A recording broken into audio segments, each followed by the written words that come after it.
Halo guys, balik lagi di channel AO Movie. Di video kali ini, saya kembali melanjutkan rangkuman film dokumenter dinosaurus yang berjudul Prehistoric Planet Season 2 episode 4. Bagi yang belum nonton episode sebelumnya, linknya ada di deskripsi.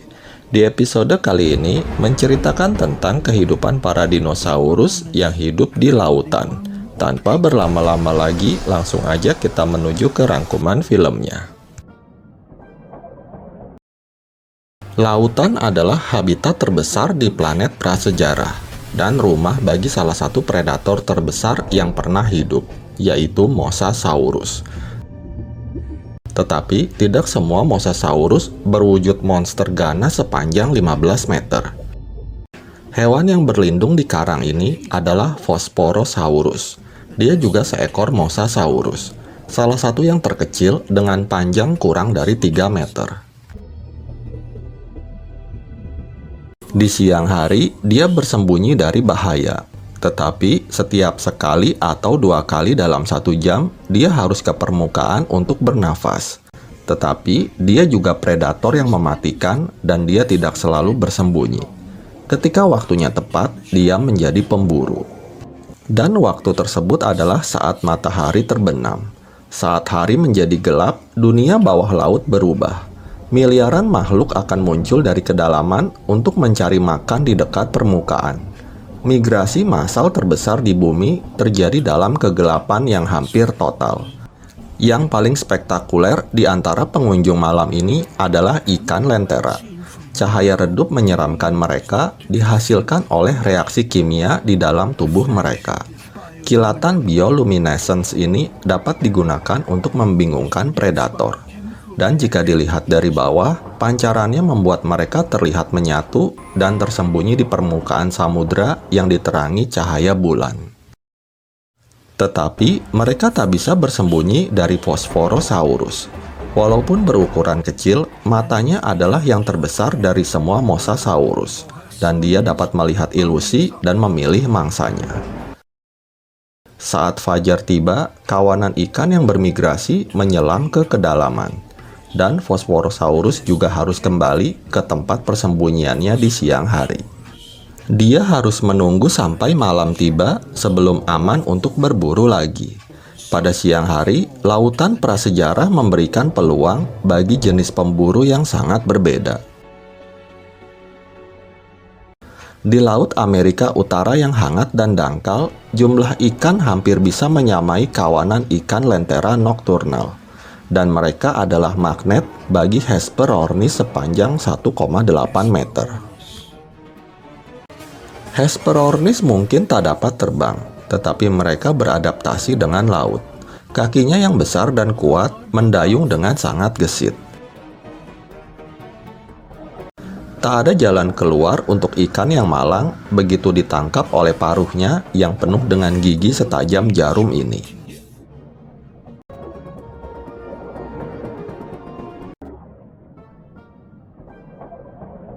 Ini adalah Siphactinus yang dikenal sebagai ikan X. Peluang makan ini menarik mereka dalam jumlah besar. Dengan panjang lebih dari 5 meter, mereka adalah ikan terbesar dan tercepat di laut. Dengan mulutnya yang besar, Siphactinus dapat meraup beberapa ikan sekaligus. Dan bahkan dia dapat menelan mangsa setengah dari ukurannya bulat-bulat.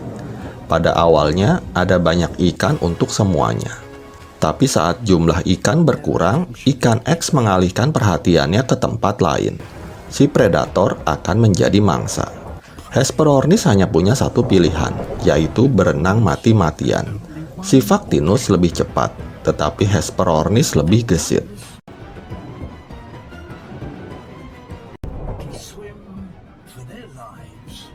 Tetapi bagi ikan X, semua adalah makanan, bahkan jenis mereka sendiri.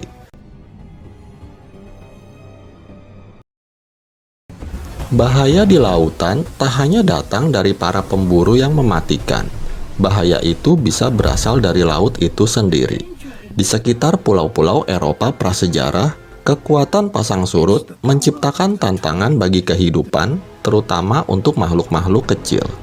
Ini adalah telur ammonite yang jumlahnya ribuan. Mereka tersapu ke kolam batu.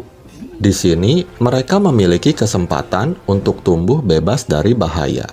Telur mereka kecil, masing-masing hanya beberapa sentimeter. Sekarang saatnya bagi Ammonite muda untuk membebaskan diri. Tetapi, menguasai keterampilan renang baru tidaklah mudah. Hingga saat ini, kolam-kolam tersebut telah menyediakan keamanan. Tapi saat air pasang surut, mereka menjadi terisolasi. Hewan lain bisa melarikan diri, tapi bagi Ammonite yang tak berdaya, tempat mereka tumbuh dapat menjadi jebakan yang mematikan. Di bawah terik matahari siang, air di kolam mulai menguap. Jika benar-benar kering, mereka semua akan mati. Tetapi, bayi Ammonite dapat melakukan sesuatu yang luar biasa. Masing-masing dari mereka ingin bebas, dan itu memaksa mereka untuk bersama. Mereka bergerak sebagai satu kesatuan. Sekarang, mereka menunggu air pasang.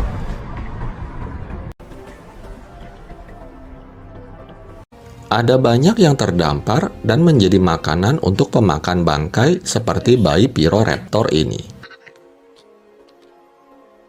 Sisanya dibawa oleh arus kuat berkilometer jauhnya dari daratan, bahkan sampai sejauh ini di jantung Samudra Pasifik.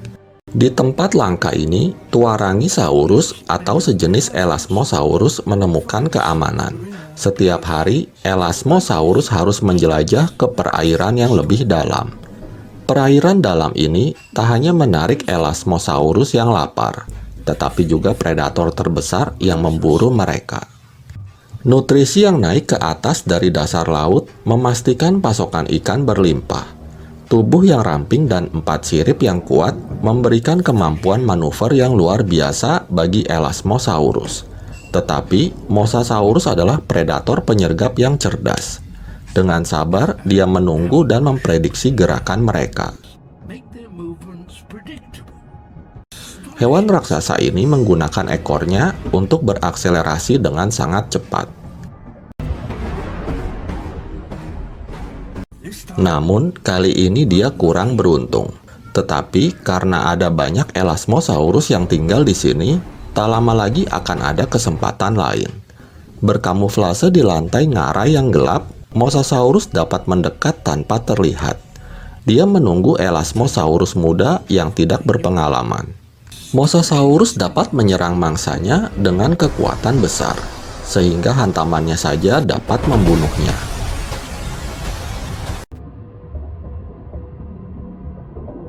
Di antara banyaknya bayi Ammonite yang lolos dari kolam batu, hanya 1 dari 100 yang bertahan beberapa bulan di laut.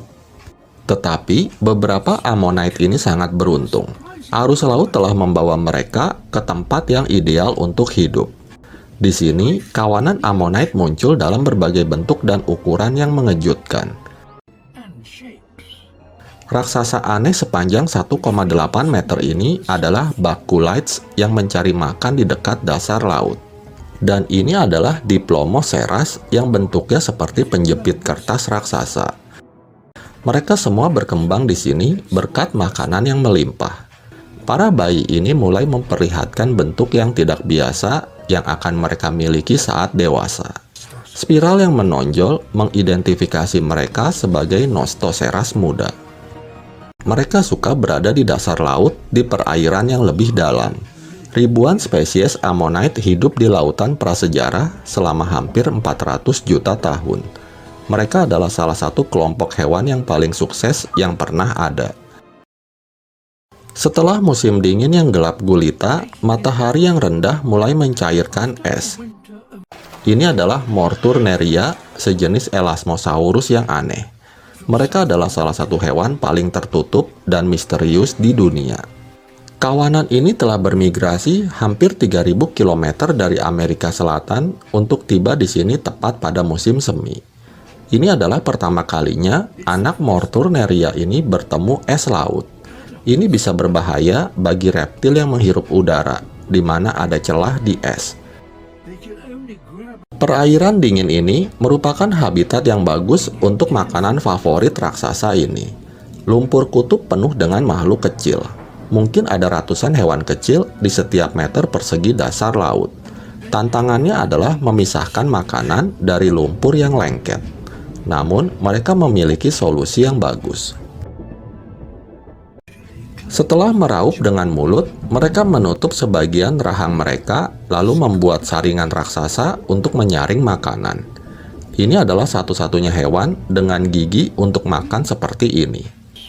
Hewan yang paling banyak akal akan selalu menemukan peluang di lautan luas dari planet prasejarah. Demikian rangkuman film Prehistoric Planet 2 Part 4 ini. Semoga kalian terhibur. Terima kasih sudah menonton video ini dan sampai jumpa di rangkuman film berikutnya.